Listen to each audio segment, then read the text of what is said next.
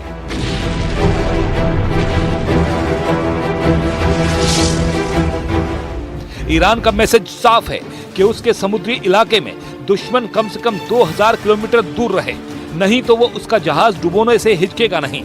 चाहे वो state of Hormuz हो, फारस की खाड़ी हो या फिर ओमान की खाड़ी, इस इलाके में ईरान अपना दबदबा बनाए रखना चाहता है।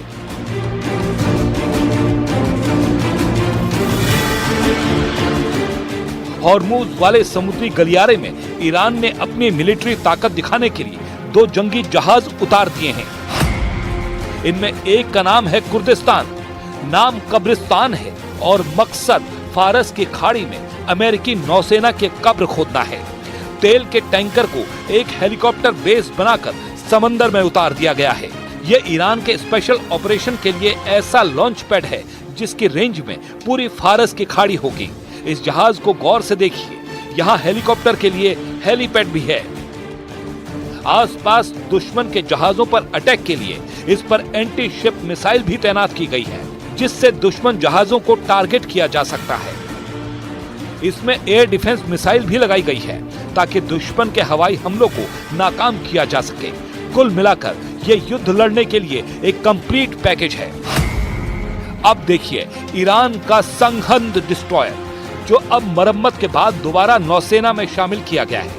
यानी अपने समंदर में ईरान को काबू में करना आसान नहीं होगा, ये गारंटी खामनेई की नौसेना बार बार दे रही है।